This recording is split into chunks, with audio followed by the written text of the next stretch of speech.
आप सभी का हमारे YouTube channel multi point class में स्वागत है। तो चलिए रोज की तरह जो टारगेट हमारा था पर डे 5 क्वेश्चन, तो उस क्वेश्चन में हम लोग पहुंच चुके हैं 100 क्वेश्चन तक और आज देखेंगे 96 से 100 और ये 5 क्वेश्चन की सीरीज जैसा कि बताया गया था कि पीसीएस के एग्जाम तक चलती रहेगी। तो देखते हैं आज जो क्वेश्चन लिए गए आंग्ल मैसूर युद्ध पार्ट 2 उससे संबंधित है। इसमें कथन दिया है। कथन क्या कह रहा है कि मैं अंग्रेजों के स्थल साधनों को समाप्त कर सकता हूं पर समुद्र को सुखा नहीं सकता। यह कथन किसके द्वारा कहा गया है? तो इसका जो सही जवाब जैसा कि लिखा हुआ है आंसर सी, टीपू सुल्तान ने इस कथन को कहा था कि मैं अंग्रेजों के स्थल साधनों को तो सुखा सकता हूं, समाप्त कर सकता हूं, लेकिन समुद्र को सुखा नहीं सकता। तो हैदर अली के जो पुत्र टीपू सुल्तान थे उनके द्वारा इस कथन को कहा गया था।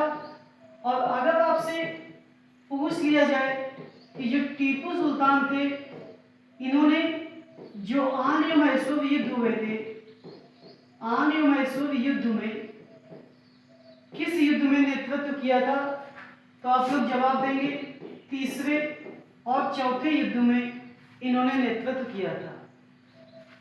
तीसरे युद्ध में अंग्रेजों की तरफ से कॉर्नवालिस था और चौथे युद्ध में वेलेजली था। अगर इसका सन पूछ दिया जाए तो 1799 और ये हुआ था 1790 से 1792। इसी के साथ एक महत्वपूर्ण बात कि जो तृतीय युद्ध हुआ था ये किस संधि के साथ समाप्त हुआ था? तो श्रीरंगपट्टनम की संधि के साथ ये युद्ध समाप्त हुआ था। तो इतनी सब बातें आपको आंग्ल मैसूर युद्ध के विषय में जाननी चाहिए। उसके साथ साथ जो कथन जिसके द्वारा बोले गए थे उसे भी याद करना है आपको। तो मैं अंग्रेजों के स्थल को तो समाप्त कर सकता हूं लेकिन समुद्र को सुखा नहीं सकता। टीपू सुल्तान ने इस बात को बोला था। इसमें देखिए फिर एक कथन है। इसमें क्या कह रहा है कि हमने अपने मित्रों को शक्तिशाली बनाए बिना अपने शत्रु को कुचल दिया।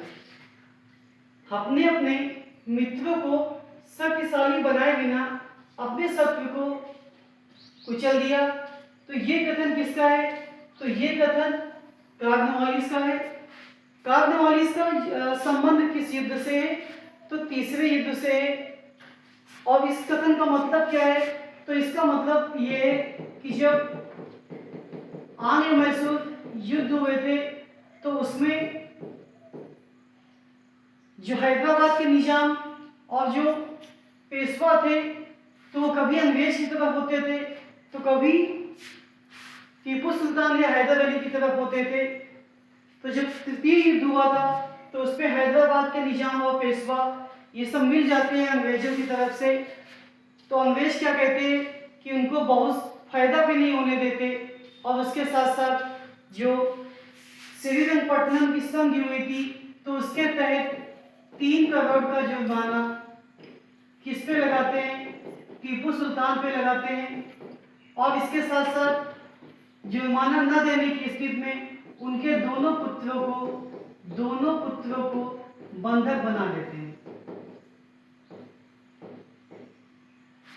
तो समझ गए होंगे कि ये कथन किससे संबंधित है? तो कॉर्नवालिस से संबंध है इस कथन का। क्वेश्चन नंबर 98 पे आते हैं। यहां पे देखिए फिर से एक और स्टेटमेंट क्या कहा गया था कि किसने कहा था कि पूर्व का साम्राज्य हमारे पैरों पर है।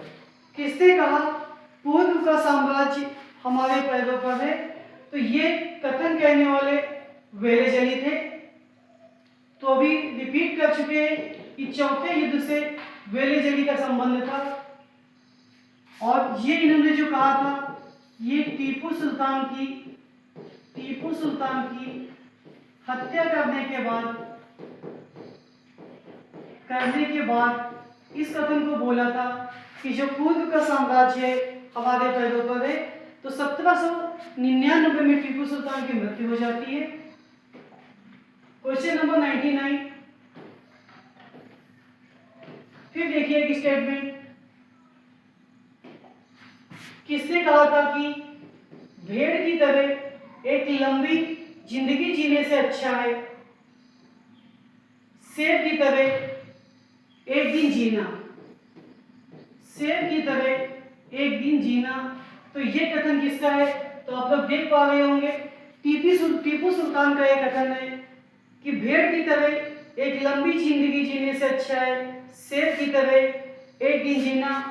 और इसी के साथ आप लोग जान लीजिए कि शेर मैसूर किसको कहते हैं? तो शेर मैसूर ये टीपू सुल्तान को ही कहते हैं। किसको कहते हैं? टीपू सुल्तान को कहते हैं। तो ये बात आप लोग याद करेंगे। नेक्स्ट और 100 क्वेश्चन, तो ये देखिए कंटिन्यूटी का मतलब होता है कि आप लोग 100 क्वेश्चन तक पहुंच गए हैं। किसने कहा था टीपू सुल्तान को एक अशांत आत्मा? किसने टीपू सुल्तान को एक अशांत आत्मा कहा था? तो इस बात को भी आप लोग याद करेंगे। इसका जो आंसर है वो थॉमस मुनरो है। क्या आंसर है? Thomas Munro. आंसर सी आपका सही होगा। और थॉमस मुनरो अलग है, हेक्टर मुनरो अलग है, इस बात को भी याद करेंगे। तो हेक्टर मुनरो का जो संबंध है 1764 बक्सर युद्ध के साथ है। किससे संबंधित है हेक्टर मुनरो? तो 1764 बक्सर युद्ध से संबंधित है। तो ये 4 आने विश्व युद्ध 2 पार्ट में 91 से 100 तक हम लोगों ने कवर किए। तो फिर से कह रहे आप लोग मेजरमेंट क्लास पे भरोसा बनाए रखें और हिस्ट्री के सभी क्वेश्चन कवर होंगे। धन्यवाद।